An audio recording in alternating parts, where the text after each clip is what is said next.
Focus area സീരീസിൻ്റെ മറ്റൊരു ക്ലാസ്സിലേക്ക് എല്ലാ വിദ്യാർത്ഥികൾക്കും വീണ്ടും സ്വാഗതം.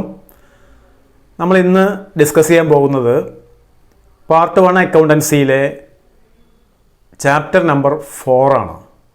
Reconstitution of partnership, retirement and death of a partner. ഈ ചാപ്റ്ററിലെ ഫോക്കസ് ഏരിയ ഭാഗങ്ങളാണ്. ഒന്ന്, calculation of new ratio and gaining ratio. ഒരു പാർട്ട്ണർ റിട്ടയർ ചെയ്യുമ്പോൾ അല്ലെങ്കിൽ ഡെത്ത് ഉണ്ടായിക്കഴിഞ്ഞാൽ, ഒരു പാർട്ട്ണർ മരിച്ചു പോയി കഴിഞ്ഞാൽ അവിടെ കണ്ടിന്യൂ ചെയ്യുന്ന പാർട്ട്നേഴ്സിന് അവരുടെ ന്യൂ പ്രോഫിറ്റ് ഷെയറിംഗ് റേഷ്യോ എങ്ങനെ കാൽക്കുലേറ്റ് ചെയ്യാം, അതുപോലെ അവരുടെ ഗെയിനിങ് റേഷ്യോ എന്താണ് എന്ന കാര്യങ്ങൾ ഡിസ്കസ് ചെയ്യുന്നു. അതോടൊപ്പം ട്രീറ്റ്മെൻറ്റ് ഓഫ് ഗുഡ് വിൽ, ഒരു പാർട്ട്ണറുടെ റിട്ടയർമെൻറ്റിൽ അല്ലെങ്കിൽ ഡെത്തുമായി ബന്ധപ്പെട്ട് ഫേമിൻ്റെ ഗുഡ് വില്ലിനെ എങ്ങനെയാണ് ട്രീറ്റ് ചെയ്യേണ്ടത്, revaluation of assets and liabilities നമ്മൾ അഡ്മിഷനിൽ മനസ്സിലാക്കിയതാണ്. അതുപോലെ തന്നെ റിട്ടയർമെൻറ്റ് അല്ലെങ്കിൽ ഡെത്തുമായി ബന്ധപ്പെട്ട് ഏത് രീതിയിലാണ് അസറ്റ് ആൻഡ് ലയബിലിറ്റി റീവാല്യൂ ചെയ്യുന്നത്, അതിൻ്റെ പ്രോഫിറ്റ് എങ്ങനെയാണ് ഡിവൈഡ് ചെയ്യുന്നത് തുടങ്ങിയ കാര്യങ്ങൾ. അതുപോലെ adjustment for accumulated profits and losses, accumulated പ്രോഫിറ്റിനെയും ലോസിനെയും എങ്ങനെ കൈകാര്യം ചെയ്യുന്നു. Disposal of amount due to the retiring partner, ഒരു പാർട്ട്ണർ റിട്ടയർ ചെയ്യുന്ന പാർട്ട്ണർ അല്ലെങ്കിൽ മരിച്ചുപോയ ഒരു പാർട്ട്ണറുടെ ലീഗൽ റെപ്രസെൻറ്റേറ്റീവ്സിന് ഏത് രീതിയിലാണ് ക്യാഷ് കൊടുക്കുന്നത്. അതുപോലെ preparation of partners loan account. ഇത്രയും കാര്യങ്ങളാണ് ഈ ചാപ്റ്ററിൽ നിന്ന് ഫോക്കസ് ഏരിയയിൽ നമ്മൾ ഡിസ്കഷന് വേണ്ടി എടുത്തിട്ടുള്ളത്. നമ്മൾ ഇന്നത്തെ ക്ലാസ്സിൽ ഡിസ്കസ് ചെയ്യുന്നത് റിട്ടയർമെൻറ്റുമായി ബന്ധപ്പെട്ട അടിസ്ഥാന വിവരങ്ങളും അതോടൊപ്പം ഫോക്കസ് ഏരിയയിൽ നിന്നുള്ള calculation of new ratio and gaining ratio. Okay, ആദ്യമായിട്ട് റിട്ടയർമെൻറ്റ് ഓഫ് എ പാർട്ട്ണർ അല്ലെങ്കിൽ ഡെത്ത് ഓഫ് എ പാർട്ട്ണർ, ഇതുമായി ബന്ധപ്പെട്ട അടിസ്ഥാന വിവരങ്ങൾ എന്തൊക്കെയാണെന്ന് ഒന്ന് നോക്കണം. On retirement or death of a partner, the existing partnership deed comes to an end and in its place a new partnership deed needs to be framed whereby the remaining partners continue to do their business on changed terms and conditions. ഒരു നിലവിലുള്ള ഒരു partnership ഫേമിൽ നിന്നും ഒരു പാർട്ട്ണറുടെ retirement അല്ലെങ്കിൽ ഒരു പാർട്ട്ണറുടെ death ഉണ്ടായിക്കഴിഞ്ഞാൽ അവിടെ ആ സ്ഥാപനം പ്രവർത്തിച്ചു കൊണ്ടിരിക്കുന്ന ആ നിലവിലുള്ള പാർട്ട്ണർഷിപ്പ് ഡീഡ് അവസാനിപ്പിക്കുകയും പുതിയൊരു പാർട്ട്ണർഷിപ്പ് ഡീഡ് തയ്യാറാക്കി ആ പാർട്ട്ണർഷിപ്പ് ഡീഡിനെ ബേസ് ചെയ്തിട്ട് സ്ഥാപനം മുന്നോട്ട് പോവുകയും ചെയ്യും. റിട്ടയർമെൻറ്റ് ഓഫ് എ പാർട്ട്ണർ, അതുപോലെ ഡെത്ത് ഓഫ് എ പാർട്ട്ണർ, ഒരു പാർട്ട്ണറുടെ പിരിഞ്ഞു പോവലും ഒരു പാർട്ട്ണറുടെ മരണവും അക്കൗണ്ടിങ് അഡ്ജസ്റ്റ്മെൻറ്റുകളിൽ കാര്യമായിട്ടുള്ള വ്യത്യാസങ്ങളൊന്നുമില്ല. In both the cases we are required to determine the sum due to the retiring partner in case of retirement and to the legal representative in case of deceased partner. ഈ രണ്ട് കേസിലും നമ്മൾ ഒരു കാര്യം calculate ചെയ്യേണ്ടതുണ്ട്. Retire ചെയ്യുന്ന പാർട്ട്ണർക്ക് നമ്മുടെ സ്ഥാപനത്തിൽ നിന്ന്, ഫേമിൽ നിന്ന് എന്ത് കൊടുക്കാനുണ്ട്, എത്ര എമൗണ്ട് അയാൾക്ക് കൊടുക്കാനുണ്ട്. അതുപോലെ in the case of death ആണെങ്കിൽ മരിച്ചുപോയ ആൾക്ക് നമുക്കൊന്നും കൊടുക്കാൻ കഴിയില്ല. അയാളുടെ ലീഗൽ റെപ്രസെൻറ്റേറ്റീവ്സിന് എത്ര രൂപ സ്ഥാപനത്തിൽ നിന്ന്, ഫേമിൽ നിന്ന് കൊടുക്കാനുണ്ട്. ഈ രണ്ട് കാൽക്കുലേഷനും നമുക്കിതിൽ ആവശ്യമുണ്ട്. The sum due to the retiring partner in case of retirement and to the legal representatives or executors in case of death includes. Retiring പാർട്ട്ണർക്ക് അല്ലെങ്കിൽ legal representative executors of deceased partner, ഒരു മരണപ്പെട്ടു പോയ പാർട്ട്ണറുടെ റെപ്രസെൻറ്റേറ്റീവ്സിന്, ആ റെപ്രസെൻറ്റേറ്റീവ്സിന് നമ്മൾ വേറൊരു പേരിൽ പറയാറുണ്ട് എക്സിക്യൂട്ടേഴ്സിന്, എന്ത് കൊടുക്കാനുണ്ട് എന്നുള്ള കാൽക്കുലേഷനിൽ എന്തൊക്കെയാണ് അവർക്ക് കൊടുക്കേണ്ടത്. ഒന്ന്, credit balance in his capital account. Retire ചെയ്യുന്ന അല്ലെങ്കിൽ മരണപ്പെട്ടു പോയ പാർട്ട്ണറുടെ ക്യാപിറ്റൽ അക്കൗണ്ടിലെ നിലവിലുള്ള ക്രെഡിറ്റ് ബാലൻസ് അയാൾക്ക് കൊടുക്കണം. Then second, credit balance of his current account if any. Fixed capital method follow ചെയ്യുന്ന സ്ഥാപനമാണെങ്കിൽ ഓരോ പാർട്ട്ണർക്കും അവിടെ കറണ്ട് അക്കൗണ്ട് കൂടി ഉണ്ടാവും. ആ കറണ്ട് അക്കൗണ്ടിൻ്റെ ക്രെഡിറ്റ് ബാലൻസും റിട്ടയർ ചെയ്ത പാർട്ട്ണർക്ക് കൊടുക്കാനുള്ളതാണ്, അല്ലെങ്കിൽ ഡിസീസ്ഡ് പാർട്ട്ണറുടെ എക്സിക്യൂട്ടേഴ്സിന് കൊടുക്കാനുള്ളതാണ്.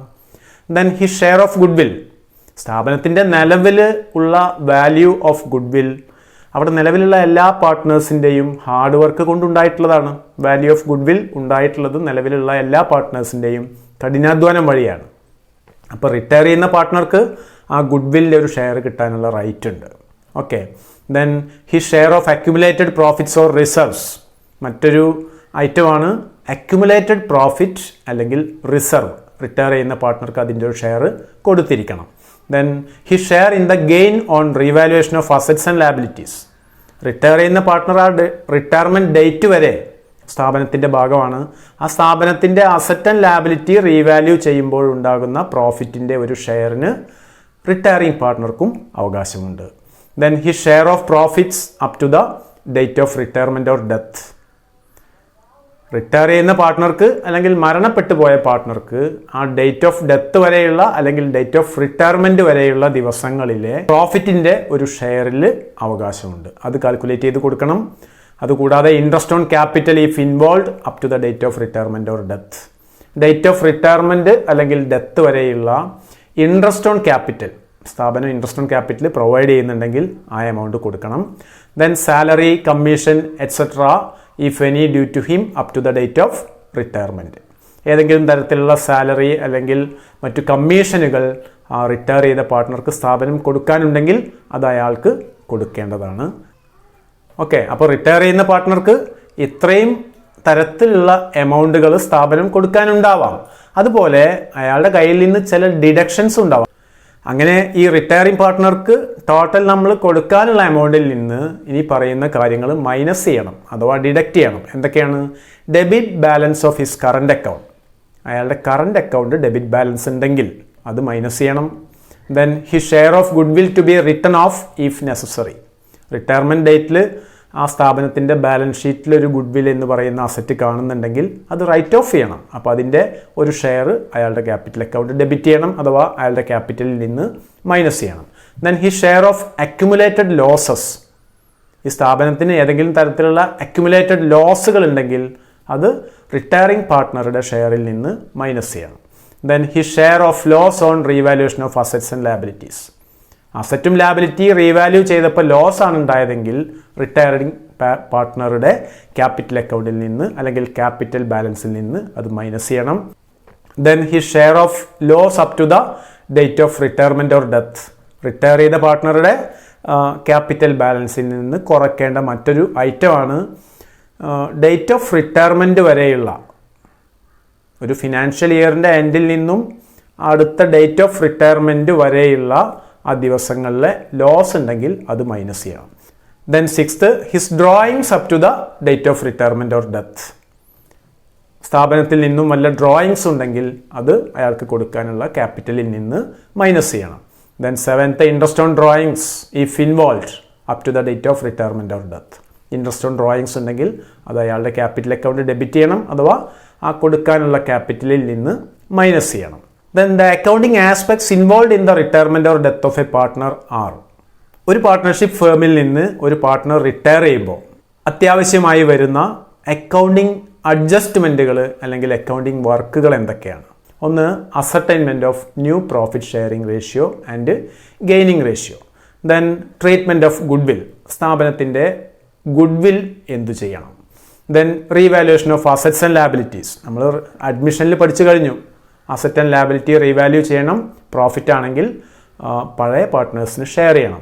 ഇവിടെ അസറ്റ്സ് ആൻഡ് ലാബിലിറ്റീസ് റീവാല്യൂ ചെയ്ത് റിട്ടയർ ചെയ്യുന്ന പാർട്ട്ണർക്ക് ഉൾപ്പെടെ അതിൽ നിന്നുള്ള പ്രോഫിറ്റ് ഓർ ലോസ് ഷെയർ ചെയ്യാണ് വേണ്ടത്. നമ്മൾ പഠിക്കാൻ പോകുന്നുണ്ട്. Okay, then adjustment in respect of unrecorded asset and liabilities. Then distribution of accumulated profits or losses. Then ascertainment of share of profit or loss up to the date of retirement or death. Then adjustment of capital if required. Then settlement of the amounts due to the retired or deceased partner. Then ഇത്രയും accounting വർക്കുകളാണ് ഒരു പാർട്ട്ണറുടെ റിട്ടയർമെൻറ്റുമായി ബന്ധപ്പെട്ട് അല്ലെങ്കിൽ ഡെത്തുമായി ബന്ധപ്പെട്ട് accountant എന്ന നിലയിൽ നമുക്ക് ചെയ്യാനുള്ളത്. നമ്മളിവിടെ എക്സാം ഫോക്കസ് ചെയ്തിട്ട് ഫോക്കസ് ഏരിയ മാത്രമാണ് ഡിസ്കസ് ചെയ്യുന്നത്. അപ്പോൾ ആദ്യമായിട്ട് നമുക്ക് ascertainment of new profit sharing ratio and gaining ratio ആ ഏരിയയിലേക്ക് പോവാം. New profit sharing ratio is the ratio in which the remaining partners will share future profits after the retirement or death of any part. New ratio എന്ന് പറഞ്ഞാൽ പുതിയ ratio. നിലവിലുള്ള ഒരു ഫേമിൽ നിന്ന് ഒരു പാർട്ട്ണർ റിട്ടയർ ചെയ്ത് കഴിഞ്ഞാൽ അവിടെ കണ്ടിന്യൂ ചെയ്യുന്ന പാർട്ട്നേഴ്സ് ഇനി മുതൽ പ്രോഫിറ്റ് ഷെയർ ചെയ്യുന്ന റേഷ്യോ ആണ് new profit sharing ratio. The new share of each of the remaining partner will consist of his own share in the firm plus the share acquired from the retiring partner or deceased partner. New share of a partner എന്ന് പറഞ്ഞാൽ എന്തായിരിക്കും? അയാളുടെ old ഷെയറിൻ്റെ കൂടെ retire ചെയ്യുന്ന പാർട്ട്ണറുടെ share of പ്രോഫിറ്റിൽ നിന്നൊരു ഭാഗം കൂട്ടിച്ചേർക്കപ്പെട്ടതായിരിക്കും. Old share plus the share acquired from the retiring partner. പഴയ ഷെയറിൻ്റെ കൂടെ പുറത്തു പോയ റിട്ടയർ ചെയ്ത പാർട്ട്ണറുടെ പ്രോഫിറ്റിൻ്റെ ആ ഷെയറിൻ്റെ ഒരു ഭാഗം കൂട്ടിയതാണ് ന്യൂ ഷെയർ എന്ന് പറയുന്നത്. Normally the continuing partners acquire the share of retiring or deceased partner in their old profit sharing ratio and there is no need to compute the new profit sharing ratio among them as it will be same as the old sharing ratio among them. സാധാരണഗതിയിൽ retire ചെയ്യുന്ന പാർട്ട്ണറുടെ share of profit continue ചെയ്യുന്ന partners acquire ചെയ്യുന്നത് അല്ലെങ്കിൽ അവർ ഏറ്റെടുക്കുന്നത് അവരുടെ profit sharing റേഷ്യോക്ക് ആനുപാതികമായി തന്നെ ആവും. അതുകൊണ്ട് തന്നെ നമുക്ക് ന്യൂ റേഷ്യോ കാൽക്കുലേറ്റ് ചെയ്യേണ്ടി വരാറില്ല. ആ കണ്ടിന്യൂ ചെയ്യുന്ന പാർട്ട്നേഴ്സിൻ്റെ റിലേറ്റീവ് ഓൾഡ് റേഷ്യോ, അവർ തമ്മിലുള്ള പഴയ റേഷ്യോ തന്നെയായിരിക്കും ന്യൂ പ്രോഫിറ്റ് ഷെയറിംഗ് റേഷ്യോ ആയി പരിഗണിക്കപ്പെടുന്നത്. For example, Asha, Deepthi and Nisha are partners in a firm sharing profits and losses in the ratio of 3:2:1. If Deepthi retires, the new profit sharing ratio between Asha and Nisha will be 3:1 unless they decided otherwise. ഇവിടെ ആശയും ദീപ്തിയും നിഷയുമാണ് partners. അവരുടെ old profit sharing ratio 3:2:1 ആണ്. ഇതിലൊരാൾ retire ചെയ്യാണ്. Deepthi retire ചെയ്തു. ഈ രണ്ടാമത്തെ ഈ partner Deepthi retire ചെയ്തു. ദീപ്തിയുടെ share of profit എത്രയാണ്? 2/6 ആണ് അല്ലേ? ദീപ്തി റിട്ടയർ ചെയ്ത് കഴിഞ്ഞാൽ പുതിയ റേഷ്യോ എന്ന് പറഞ്ഞാൽ ജസ്റ്റ് നമ്മൾ ഈ രണ്ടിനെ അങ്ങോട്ട് ഒഴിവാക്കിയാൽ മതി. New ratio will B 3:1. അഥവാ ദീപ്തിയുടെ ഈ 2/6 ഷെയർ ഇവർ ടേക്ക് ഓവർ ചെയ്യുന്ന റേഷ്യോ എന്ന് പറഞ്ഞാൽ 3:1 എന്ന റേഷ്യോയിലായിരിക്കും. അപ്പോൾ ഇവിടെ ന്യൂ പ്രോഫിറ്റ് ഷെയറിംഗ് റേഷ്യോ എന്ന് പറഞ്ഞാൽ 3:1 ആണ്. ദെൻ സെക്കൻഡ് ഒരു കേസ് വരുന്നത്, the continuing partners may acquire the share in the profits of the retiring or deceased partner in a proportion other than their old ratio. In that case there is need to compute the new profit sharing ratio among them. നമ്മൾ മറ്റൊരു case പറയുകയാണെങ്കിൽ, retire ചെയ്യുന്ന പാർട്ട്ണറുടെ അല്ലെങ്കിൽ മരണപ്പെട്ടു പോയ പാർട്ട്ണറുടെ share of profit continue ചെയ്യുന്ന partners ഏറ്റെടുക്കുന്നത് അവരുടെ ഓൾഡ് റേഷ്യോയിൽ അല്ലാതെ മറ്റേതെങ്കിലും ഒരു റേഷ്യോയിലാണെങ്കിൽ അവിടെ നമ്മൾ പുതിയ പ്രോഫിറ്റ് ഷെയറിംഗ് റേഷ്യോ കാൽക്കുലേറ്റ് ചെയ്യേണ്ടി വരും. അത് മനസ്സിലാക്കുന്നതിന് വേണ്ടി നമുക്കൊരു എക്സാമ്പിൾ എടുത്ത് പരിശോധിക്കാം. Naveen, Suresh and Tarun are partners sharing profits and losses in the ratio of 5:3:2. Suresh retires from the firm and his share was acquired by Naveen and Tarun in the ratio of 2:1. Calculate new profit sharing ratio. Naveen, Suresh, Tarun 3 partners ആണ്. അവരുടെ old ratio 5:3:2 ആണ്. അതിൽ സുരേഷ് എന്ന് പറയുന്ന partner retire ചെയ്തു. ആ സുരേഷിൻ്റെ share ആയിട്ടുള്ള 3/10, 5:3:2 എന്ന് പറഞ്ഞാൽ 5/10, 3/10, 2/10 ആണ്. അപ്പോൾ 3/10 എന്ന് പറയുന്ന ഈ ഷെയർ ഓഫ് പ്രോഫിറ്റ് കണ്ടിന്യൂ ചെയ്യുന്ന പാർട്ട്നേഴ്സ് ആയിട്ടുള്ള നവീനും തരുണും ടേക്ക് ഓവർ ചെയ്യുന്നത്, അക്വയർ ചെയ്യുന്നത് 2:1 എന്ന റേഷ്യോയിലാണ്.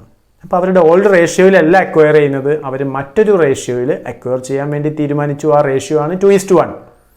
അപ്പോൾ നമ്മൾ എന്ത് ചെയ്യണം? ന്യൂ റേഷ്യോ കാൽക്കുലേറ്റ് ചെയ്തേ പറ്റൂ. എങ്ങനെ കാൽക്കുലേറ്റ് ചെയ്യുന്നത്? ഓൾഡ് റേഷ്യോ 5:3:2 ആണ്. ഇവിടെ സുരേഷ് റിട്ടയർ ചെയ്തു. Then his share acquired by Naveen and Tarun in the ratio of 2:1. അഥവാ 2/3 ആൻഡ് 1/3 എന്ന റേഷ്യോയിലാണ് റിട്ടയർ ചെയ്ത പാർട്ട്ണർ ആയിട്ടുള്ള സുരേഷിൻ്റെ ഷെയർ നവീനും തരുണും ഏറ്റെടുക്കുന്നത്. എങ്ങനെ കാൽക്കുലേറ്റ് ചെയ്യാം? നവീൻ വിൽ ഗെറ്റ്, നവീൻ എന്ത് കിട്ടും? സുരേഷിൻ്റെ ഷെയർ ആയിട്ടുള്ള സുരേഷിൻ്റെ ഷെയർ 3/10 ആണ്. ആ 3/10ൻ്റെ 2/3 ഭാഗമാണ് നവീന് കിട്ടുന്നത്. എവിടെ നിന്നാണ് നമുക്ക് ഈ 2/3 കിട്ടിയത്? അവർ ഏറ്റെടുക്കുന്ന റേഷ്യോ 2:1 ആണ്. അപ്പോൾ 2/3 ആൻഡ് 1/3 ദാറ്റ് ഈസ് 6/30. അതിനെ നമ്മളൊന്ന് ചെറുതാക്കിയിട്ട് 2/10 എന്നാക്കിയിട്ടുണ്ട്. ദെൻ അങ്ങനെയാണെങ്കിൽ നവീൻ്റെ ന്യൂ ഷെയർ എന്തായിരിക്കും? നവീൻ്റെ ന്യൂ ഷെയർ, നവീൻ്റെ ഓൾഡ് ഷെയർ ആയിട്ടുള്ള 5/10 പ്ലസ് സുരേഷിൻ്റെ കയ്യിൽ നിന്നും ടേക്ക് ഓവർ ചെയ്ത 2/10. ഓക്കെ, രണ്ടും കൂടി കൂടിയതാണ് നവീൻ്റെ പുതിയ ഷെയർ എന്ന് പറയുന്നത്. 5/10 പ്ലസ് 2/10 എന്ന് പറഞ്ഞാൽ 7/10 ആണ്. ദെൻ അടുത്ത പാർട്ട്ണർ ആരാണ്? കണ്ടിന്യൂ ചെയ്യുന്ന രണ്ടാമത്തെ പാർട്ട്ണറാണ് തരുൺ. തരുണിൻ്റെ കേസിൽ തരുണിന് കിട്ടുന്നത് എത്ര ഭാഗമാണ്? 3/10ൻ്റെ 1/3 ആണ്. 3/10 എന്ന് പറഞ്ഞാൽ സുരേഷിൻ്റെ ഷെയർ ആയിട്ടുള്ള 3/10ൻ്റെ 1/3 ആണ് തരുണിന് കിട്ടുന്നത്. That means 3/10 into 1/3 equal to 3/30. That means 1/10 ആണ്. അങ്ങനെയാണെങ്കിൽ തരുണിൻ്റെ ന്യൂ ഷെയർ എന്താണ്? തരുണിൻ്റെ ന്യൂ ഷെയർ എന്ന് പറഞ്ഞാൽ തരുണിൻ്റെ ഓൾഡ് ഷെയർ ആയിട്ടുള്ള 2/10ൻ്റെ കൂടെ അയാൾക്ക് കിട്ടിയ ഷെയർ ആയിട്ടുള്ള 1/10 ആഡ് ചെയ്തതാണ്. ഓൾഡ് ഷെയറിൻ്റെ കൂടെ അയാൾ അക്വയർ ചെയ്ത 1/10 ആഡ് ചെയ്തു, ടോട്ടൽ 3/10. ഇപ്പോൾ നമുക്ക് എന്തായിട്ടുണ്ട്? ന്യൂ ഷെയർ കിട്ടിയിട്ടുണ്ട്. നവീൻ്റെ ന്യൂ ഷെയർ 7/10 ആണ്, തരുണിൻ്റെ ന്യൂ ഷെയർ 3/10 ആണ്. അപ്പോൾ ന്യൂ റേഷ്യോ എന്തായിരിക്കും? New ratio equal to 7/10 is to 3/10 അഥവാ 7:3 ആണ് new profit sharing ratio. Okay, then അടുത്തായി നമുക്ക് ഗെയിനിങ് റേഷ്യോ കാൽക്കുലേറ്റ് ചെയ്യാൻ പഠിക്കാം. ഗെയിനിങ് റേഷ്യോ തിയറിയും വരാറുണ്ട്, പ്രോബ്ലവും ചോദിക്കാറുണ്ട്. അപ്പോൾ ആദ്യം തിയറി ഒന്ന് നമ്മൾ മനസ്സിലാക്കണം. എന്തെഴുതും? വാട്ട് ഈസ് ഗെയിനിങ് റേഷ്യോ എന്നൊരു ചോദ്യത്തിന് നമ്മൾ എങ്ങനെ ഉത്തരം എഴുതും? The ratio in which the continuing partners have acquired the share from the retiring or deceased partner is called the gaining ratio. The ratio in which the continuing partners have acquired. Retire ചെയ്ത പാർട്ട്ണറുടെ share of profit അല്ലെങ്കിൽ മരണപ്പെട്ടു പോയ പാർട്ട്ണർക്ക് നിലവിൽ കിട്ടിക്കൊണ്ടിരുന്ന share of profit, ആ സ്ഥാപനത്തിൽ ഫേമിൽ continue ചെയ്യുന്ന partners ഏറ്റെടുക്കുന്ന റേഷ്യോ ആണ് gaining ratio. Gaining ratio is the ratio in which the continuing partners decided to acquire the retiring partner's share of profit. Okay. Normally, the continuing partners acquire the share of retiring or deceased partner in their old profit sharing ratio. സാധാരണഗതിയിൽ അത് acquire ചെയ്യുന്നത് അവരുടെ old profit sharing റേഷ്യോയിലാണ്. In that case, the gaining ratio of the remaining partners will be the same as their old profit sharing ratio among them, and there is no need to compute the gaining ratio. ഒരു ഫേമിൽ നിന്ന് ഒരു partner retire ചെയ്തപ്പോൾ അയാളുടെ share of profit continue ചെയ്യുന്ന partners take over ചെയ്തത് അവരുടെ old profit sharing റേഷ്യോയിലാണെങ്കിൽ new ratio will be same as old ratio എന്ന് നമ്മൾ കഴിഞ്ഞ എക്സാമ്പിളിൽ മനസ്സിലാക്കി. അതേ റേഷ്യോ തന്നെ ആയിരിക്കും അവരുടെ gaining ratio. A, B, C 3 partners ഉള്ള സ്ഥാപനത്തിൽ 5:3:2 ആണ് ഓൾഡ് പ്രോഫിറ്റ് ഷെയറിംഗ് റേഷ്യോ. അതിൽ നിന്ന് സി റിട്ടയർ ചെയ്ത് കഴിഞ്ഞാൽ പിന്നെയുള്ള ന്യൂ റേഷ്യോ എന്താണ്? 5:3 ആണ്. നമുക്ക് പറയാം ഗെയിനിങ് റേഷ്യോയും 5:3 ആണ്. കാൽക്കുലേറ്റ് ചെയ്യേണ്ട ആവശ്യമില്ല, ജസ്റ്റ് റിട്ടയർ ചെയ്ത പാർട്ട്ണറുടെ ആ ഭാഗം കട്ട് ചെയ്യുക, ബാക്കിയുള്ള ഭാഗം ന്യൂ റേഷ്യോ ആണ്. അത് തന്നെയായിരിക്കും ഈ കേസിൽ ഗെയിനിങ് റേഷ്യോയും. നമ്മൾ ഗെയിനിങ് റേഷ്യോ കാൽക്കുലേറ്റ് ചെയ്യുന്നത് ഗുഡ് വിൽ ട്രീറ്റ്മെൻറ്റിന് വേണ്ടി മാത്രമാണ് എന്ന കാര്യം ഇതിൻ്റെ കൂടെ ഒന്ന് പ്രത്യേകം ഓർക്കുക. Then gain of a partner equal to new share minus old share. നമ്മൾ സാക്രിഫൈസ് ഓഫ് എ പാർട്ട്ണർ കഴിഞ്ഞ ചാപ്റ്ററിൽ കണ്ടു. ഒരു പുതിയ പാർട്ട്ണർ കടന്നു വരുമ്പോൾ നിലവിലുള്ള പാർട്ട്നേഴ്സിന് ഉണ്ടാവുന്ന സാക്രിഫൈസ് കാൽക്കുലേറ്റ് ചെയ്യാൻ പഠിച്ചു അല്ലേ? ഇവിടെ ഒരു പാർട്ട്ണർ റിട്ടയർ ചെയ്യുമ്പോൾ അവിടെ കണ്ടിന്യൂ ചെയ്യുന്ന പാർട്ട്നേഴ്സിന് കുറച്ച് ഗെയിനാണ്. ഒരു പാർട്ട്ണർ പോയപ്പോൾ ഇനി മുതൽ അയാളുടെ ഷെയർ ഓഫ് പ്രോഫിറ്റ് കൂടി ഈ കണ്ടിന്യൂ ചെയ്യുന്ന പാർട്ട്നേഴ്സിന് ഷെയർ ചെയ്യാം. അപ്പോൾ അയാളുടെ ഷെയർ ഇവരെ ഏറ്റെടുക്കുന്ന റേഷ്യോ ആണ് ഗെയിനിങ് റേഷ്യോ. ഒരു പാർട്ട്ണറുടെ ഗെയിൻ കാൽക്കുലേറ്റ് ചെയ്യുന്നത് അയാളുടെ ന്യൂ ഷെയറിൽ നിന്ന് ഓൾഡ് ഷെയർ മൈനസ് ചെയ്തിട്ടാണ്. പിന്നെ നമുക്ക് വേറെ രീതിയിലും പറയാറുണ്ട്, gaining ratio equal to new ratio minus old ratio. അപ്പോൾ നമുക്കിതെങ്ങനെ കാൽക്കുലേറ്റ് ചെയ്യാമെന്ന് 1-2 എക്സാമ്പിൾസ് ചെയ്തുകൊണ്ട് മനസ്സിലാക്കാം.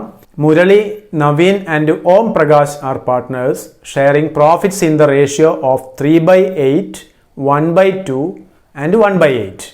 Murali retires and surrenders 2/3 of his share in favor of Naveen and the remaining share in favor of Om Prakash. Calculate the new profit sharing ratio and gaining ratio of the remaining partners. 3 partners ഉണ്ട്, മുരളി, നവീൻ, ഓം പ്രകാശ്. ഇതിൽ ഇവരുടെ profit sharing എന്ന് പറഞ്ഞാൽ 3/8, 1/2, 1/8 ആണ്. നമുക്കൊരു proportion പറയാൻ ചെറിയ ബുദ്ധിമുട്ടുണ്ട്. അപ്പോൾ അത് നമ്മളൊന്ന് കൃത്യമായ പ്രപ്പോർഷനിലേക്ക് മാറ്റണം. മുരളി റിട്ടയർ ചെയ്തു, ഈ ആദ്യത്തെ പാർട്ട്ണർ മുരളി റിട്ടയർ ചെയ്തു. ആൻഡ് സറണ്ടേഴ്സ്, അയാളുടെ പ്രോഫിറ്റിൻ്റെ 2/3 നവീന് കൊടുത്തു. And the remaining share in favour of Om Prakash. ബാക്കിയുള്ള ഭാഗം 2/3 കഴിഞ്ഞാൽ പിന്നെ ബാക്കിയുള്ളത് 1/3 ആണ്. ആ 1/3 പാർട്ട് ആർക്കാണ്? ഓം പ്രകാശിനാണ്. അയാളുടെ ഷെയർ ഓഫ് പ്രോഫിറ്റ് 3/8ൻ്റെ 2/3 നവീനും 1/3 ഓം പ്രകാശിനും നൽകി. നമ്മളോട് ന്യൂ പ്രോഫിറ്റ് ഷെയറിംഗ് റേഷ്യോയും ഗെയിനിങ് റേഷ്യോയും കാൽക്കുലേറ്റ് ചെയ്യാൻ വേണ്ടിയിട്ടാണ് പറഞ്ഞുള്ളത്. നമ്മൾ എങ്ങനെ കാൽക്കുലേറ്റ് ചെയ്യാം? Old ratio 3/8, 1/2 and 1/2. നമുക്കിതൊരു റേഷ്യോ എന്ന് പറയാൻ കഴിയില്ല, അവരുടെ ഒരു പ്രോഫിറ്റ് ഷെയറിംഗ് റൈറ്റ് ആണ്. ഇതിനെ നമ്മൾ റേഷ്യോ ആക്കണമെന്നുണ്ടെങ്കിൽ ഇത് മൊത്തം നമ്മൾ എന്ത് ചെയ്യണം? 8 എന്ന ഛേദത്തിലേക്ക് മാറ്റുക, അല്ലേ? അങ്ങനെയാണെങ്കിൽ ന്യൂ റേഷ്യോ എന്തായിരിക്കും? 3/8, 4/8 ആൻഡ് 1/8 ആണ്. ഈ 1/2നെ നമ്മൾ എന്താക്കി? 8ലേക്ക് ഡിനോമിനേറ്റർ വരുന്ന തരത്തിൽ മാറ്റി. അഥവാ 2 × 4 8, 1 × 4 4. ഇപ്പം നമുക്ക് റേഷ്യോ ആയിട്ടുണ്ട്. Old ratio equal to 3:4:1. Murali retires, മുരളിയാണ് റിട്ടയർ ചെയ്തത്. അങ്ങനെയാണെങ്കിൽ his share acquired by Naveen and Om Prakash in the ratio 2:1. 2:1 നമ്മുടെ ക്വസ്റ്റ്യനിലുണ്ട്. 2/3 ആൻഡ് റിമൈനിങ് ഷെയർ എന്ന് പറഞ്ഞിട്ടുണ്ട്. അപ്പോൾ 2:1 ആണ്. ഓക്കെ, അപ്പോൾ നവീന് കിട്ടുന്ന ഷെയർ എത്രയാണ്? നവീന് കിട്ടുന്നത് 3/8ൻ്റെ 2/3 ആണ്. 3/8 എന്ന് പറഞ്ഞാൽ ആരാ? മുരളിയുടെ ഷെയർ ആണ് 3/8. മുരളി റിട്ടയർ ചെയ്തപ്പോൾ ഈ 3/8ൻ്റെ 2/3, 3/2 നവീന് കിട്ടുന്നു. അഥവാ 6/24. 2 × 3 6, 3 × 8 24. That means 2/8. നമ്മൾ അതിനെ ചെറുതാക്കി എഴുതിയതാണ് 2/8.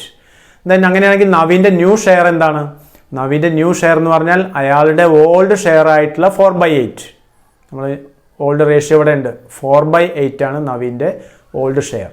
അതിൻ്റെ കൂടെ അയാൾക്ക് കിട്ടുന്നത് 2/8 ആണ്. ടോട്ടൽ 6/8 അഥവാ 3/4.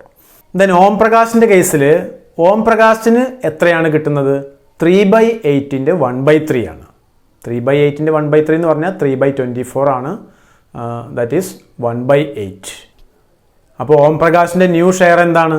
ഓം പ്രകാശിൻ്റെ ന്യൂ ഷെയർ ഈക്വൽ ടു അയാളുടെ ഓൾഡ് ഷെയർ ആയിട്ടുള്ള 1/8ൻ്റെ കൂടെ അയാൾക്ക് മുരളിയുടെ റിട്ടയർമെൻറ്റ് വഴി അധികമായി വന്ന 1/8 കൂടി ആഡ് ചെയ്തതാണ്. That is 2/8. Okay, that is equal to 1/4.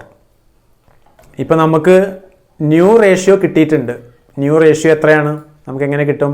നവീൻ്റെ new share equal to 3/4, Om പ്രകാശിൻ്റെ new share equal to 1/4. That is new profit sharing ratio equal to 3:1.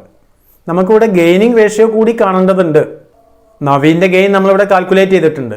2/8 ആണ് നവീൻ്റെ ഗെയിൻ, നവീന് കിട്ടുന്നത്. ഓക്കെ, 1/8 ആണ് ഓം പ്രകാശിൻ്റെ gain. That means gaining ratio equal to 2/8 and 1/8 equal to 2:1 ആണ്. അത് നമുക്ക് ക്വസ്റ്റ്യനിൽ already നോക്കിയാൽ കാണാം. നവീന് കിട്ടുന്നത് 2/3 ബാക്കിയുള്ളത് ഓം പ്രകാശിനും കിട്ടുന്നു. ദാറ്റ് ഈസ് 2:1 ആണ് ഗെയിനിങ് റേഷ്യോ. ദെൻ അടുത്തൊരു ഇല്ലുസ്ട്രേഷൻ കൂടി നോക്കേണ്ടതുണ്ട്. Ranjana, Sadhana and Kamana are partners sharing profits in the ratio of 4:3:2. Ranjana retires. Sadhana and Kamana decided to share future profits in the ratio of 5:3. Calculate the gaining ratio. 3 പാർട്ട്നേഴ്സാണ് രഞ്ജന, സാധന ആൻഡ് കാമന. ഇതിൽ രഞ്ജന എന്ന് പറയുന്ന partner retire ചെയ്തു. ഇവർ തമ്മിലുള്ള ഓൾഡ് പ്രോഫിറ്റ് ഷെയറിംഗ് റേഷ്യോ 4:3:2 ആണ്. അഥവാ 4/9 കിട്ടിക്കൊണ്ടിരുന്ന Ranjana retire ചെയ്യണം. അപ്പോൾ എന്ത് ചെയ്തു? കണ്ടിന്യൂയിങ് പാർട്ട്നേഴ്സ് ആയിട്ടുള്ള ഈ 2 പേര് സാധന ആൻഡ് കാമന, ഇവർ ഭാവിയിലുള്ള പ്രോഫിറ്റ് ഷെയറിംഗ് റേഷ്യോ 5:3 ആക്കാം എന്ന് തീരുമാനിച്ചു. അഥവാ ന്യൂ റേഷ്യോ 5:3 ആണ്. നമുക്ക് ഓൾഡ് റേഷ്യോയും ഉണ്ട്, ന്യൂ റേഷ്യോയും ഉണ്ട്. ഗെയിനിങ് റേഷ്യോ ആണ് കാൽക്കുലേറ്റ് ചെയ്യേണ്ടത്. ഒരു പാർട്ട്ണറുടെ ഗെയിൻ എന്ന് പറഞ്ഞാൽ അയാളുടെ ന്യൂ ഷെയർ മൈനസ് അയാളുടെ ഓൾഡ് ഷെയർ ആണ്. അപ്പോൾ നമ്മൾ 2 പാർട്ട്ണറുടെയും ഗെയിൻ കണ്ടുപിടിച്ച് കഴിഞ്ഞാൽ ഗെയിനിങ് റേഷ്യോ ആയി. അപ്പോൾ നമുക്ക് old ratio equal to 4:3:2. Then new ratio equal to 5:3. Then ഇവിടെ കണ്ടിന്യൂ ചെയ്യുന്ന ആദ്യ പാർട്ട്ണർ ആരാണ്? സാധനയാണ്. സാധനയുടെ ഗെയിൻ എത്രയാണ്? Sadhana's gain equal to 5/8 minus 3/9. 5/8 എവിടുന്ന? ന്യൂ റേഷ്യോ നോക്കുക, 5:3. അപ്പോൾ സാധനയുടെ ന്യൂ ഷെയർ 5/8 ആണ്. മൈനസ് 3/9, പഴയ ഷെയർ 3/9 ആണ്. ഈക്വൽ ടു നമുക്ക് 21/72 കിട്ടും. ഓക്കെ, ദെൻ ഇനി നമുക്ക് എന്ത് ചെയ്യാം? കാമനയുടെ ഗെയിൻ എന്ന് പറഞ്ഞാൽ 3/8 മൈനസ് 3/8 ഏതാണ്? കാമനയുടെ ന്യൂ ഷെയർ ആണ്, അത് 3/8 ആണ്. മൈനസ് കാമനയുടെ ഓൾഡ് ഷെയർ എന്ന് പറഞ്ഞാൽ 2/9 ആണ്. Equal to 11/72. ഇപ്പോൾ നമുക്ക് കണ്ടിന്യൂ ചെയ്യുന്ന രണ്ട് പാർട്ട്നേഴ്സിൻ്റെയും ഗെയിൻ കിട്ടി, 21/72 and 11/72. So gaining ratio will be 21:11. Okay, അപ്പോൾ നമ്മൾ ഇന്നത്തെ ക്ലാസ്സിൽ ഡിസ്കസ് ചെയ്തത് ഫോക്കസ് ഏരിയയിലെ calculation of new ratio and gaining ratio. അതുകൂടാതെ റിട്ടയർമെൻറ്റ് ആൻഡ് ഡെത്തുമായി ബന്ധപ്പെട്ട കുറച്ച് അടിസ്ഥാന വിവരങ്ങൾ കൂടി അതോടൊപ്പം മനസ്സിലാക്കിയിരിക്കുക. ബാക്കി treatment of goodwill, revaluation of assets and liabilities, adjustment for accumulated profits and losses, ഈ ഏരിയ നമുക്ക് അടുത്ത ക്ലാസ്സിൽ ഡിസ്കസ് ചെയ്യാം. Okay, thank U.